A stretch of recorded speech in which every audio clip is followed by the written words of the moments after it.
I'm Bushra Shahzad Khan, and today we will shed light on the chapter Fundamentals of Organizational Structure.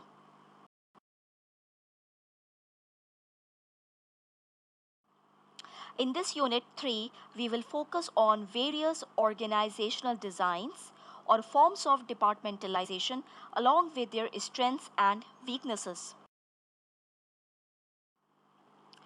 Before moving ahead, I would like to tell you that we will discuss this point as firstly, we will discuss the characteristics of each structure. Then, secondly, strengths and weaknesses. And third, we will discuss the sample organizational chart of each structure. Basically, departmentalization or organizational structure is classified as functional, divisional, geographic, matrix, horizontal, virtual or modular, and in the end, hybrid. Starting with the first one, which is functional structure. In functional structure, its characteristics are goals are to achieve efficiency, particularly in terms of cost. Routine technology is used. It exists in a stable environment. It is comprised of vertical line of authority, but if need arises, horizontal linkages can be formed to cope up with the changing environmental needs. Work specialization is the name of the game. It means technical expertise are given weightage and individuals with sound knowledge are designated as are designated at key positions. Compartmentalization or features like task, human resource, technology are divided into specific groups. It is feasible when company is having single or few product line. You must be wondering what kind of organizations are having such kind of structure. So the example is public sector organizations or public sector universities. The question arises, what are the strengths and weaknesses of functional structure? The strengths are individuals having in depth knowledge, competency, and skill set can rule the system. It allows the economies of scale, which means average unit cost is reduced, that leads to bulk production. The weaknesses are it responds slowly to changing environmental needs. Innovation is not encouraged much.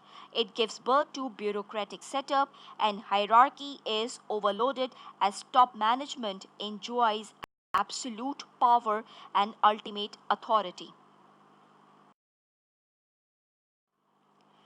Here you can see the organizational chart of functional structure. This is a traditional organization where CEO is heading. Directors of different functional departments are reporting him, and further, units or divisions are working under the supervision of their respective directors. No sideway arrows are drawn, it means units are highly compartmentalized. The second one is divisional structure. It is comprised of strategic business units, which means SBUs, that work independently or you can say autonomously. It fulfills the need of fast paced environment. It focuses on decentralization, which is contrary to functional structure. Moreover, divisional heads are given authority to make decisions. It can serve the needs of diverse customer groups.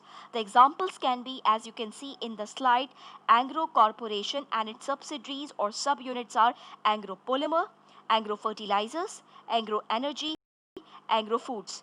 The another example is Reliance Industries Limited, which is an Indian multinational company, and its SBUs are energy, petrochemicals, telecommunication, and retailing.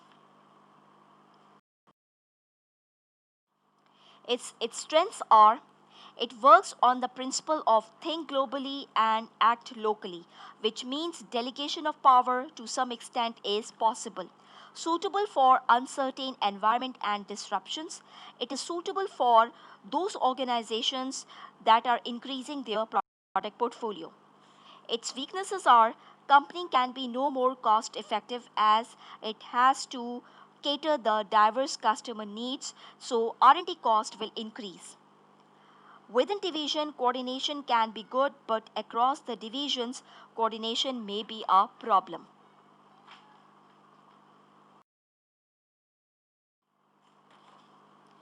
Then, as you can see in the organization chart on y-axis, there lies divisional heads of different SBUs such as biscuits, detergents and tea. And they are working simultaneously with the VPs of HR, marketing, finance, materials, etc. The next one is geographical structure. Geography indicates a structure is designed on the basis of regions, areas, location. Control is done from headquarters and SBUs are semi-autonomous in nature. Decentralization is there. Example could be universities having affiliated colleges in different regions.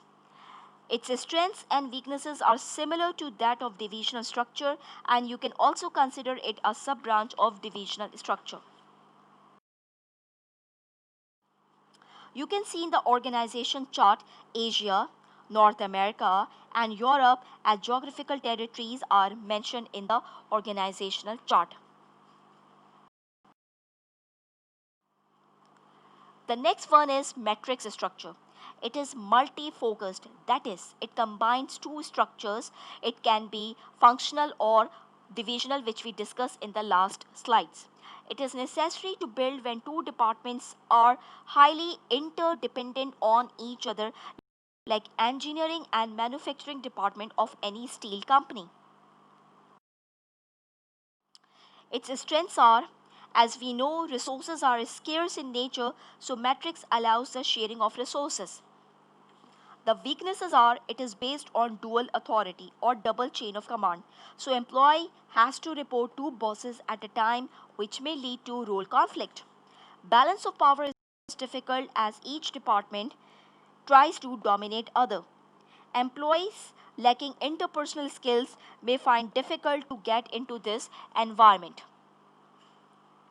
Further, organizations can avail one of the two options, and it depends on the intensity of work, or you can say the remedial measures to get out of the conflict. Number one is functional metrics. Either they can form functional metrics, like when functional department is having a vital role to play. Product metrics can be another option, and it will be formed when product or divisional department is having a vital role to play. For example, production or material department will enjoy a dominant position if product needs major changes, and marketing department will be in a leading position when product is up to the mark and now it's time to create brand awareness among the customers. In the chart, in the organization chart, you can easily view the dual chain of command. As discussed earlier, it may escalate conflict, so organizations are adopting remedial measures, which we have just discussed.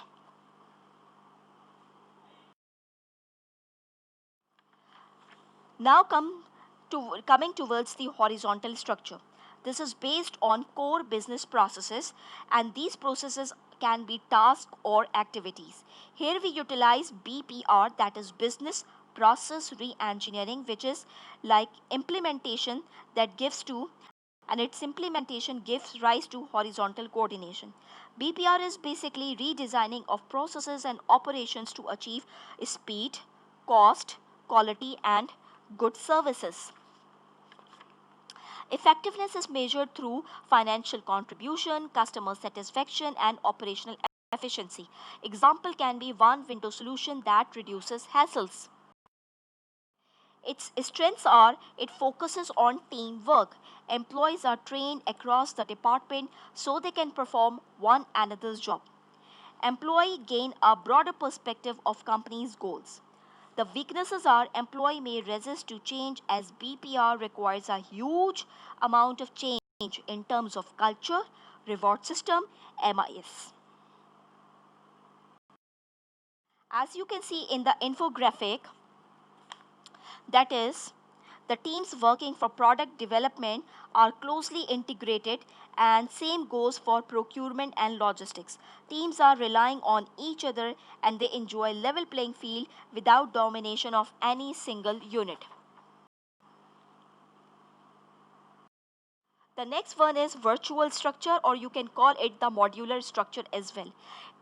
It is also called boundary-less organization. It is based on outsourcing. That is, a contract is given to external entity or external party for functions like recruitment, manufacturing, distribution, logistics. It is noteworthy to mention that core functions are performed by headquarter or parent company. The best example can be e-commerce. The strengths of virtual structure are company achieve scalability. Scalability is company's ability to grow in size.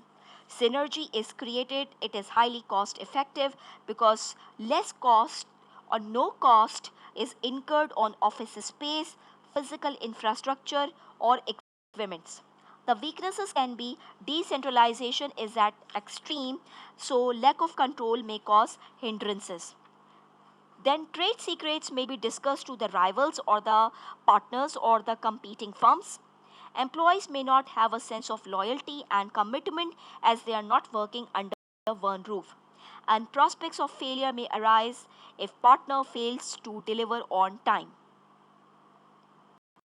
As you can see in the infographic, different functions are outsourced, such as marketing and PR, logistics and distribution, manufacturing, recruitment, and selection. The last one is hybrid structure, and it is the most widely used structure nowadays. In hybrid structure, characteristics of various structures are combined. There is no issue of dual hierarchy. The structure helps in better utilization of resources and it can exploit economies of scale in a better way. Here you can see in the organization chart two departments or structure that is functional or product are working simultaneously in conjunction with each other. This is the structure of Ford Motors, and the two structures are combined smoothly. Functional departments like finance, strategy, and communication, HR, along with other divisional teams like logistics and technical support. In the end, I would like to give you a quick overview that today we shed light on different types of organizational structure or basis of departmentalization. We discuss characteristics, strengths and weaknesses, and sample organizational chart of functional, divisional, geography, metrics, horizontal, virtual, and hybrid structure. Thank you.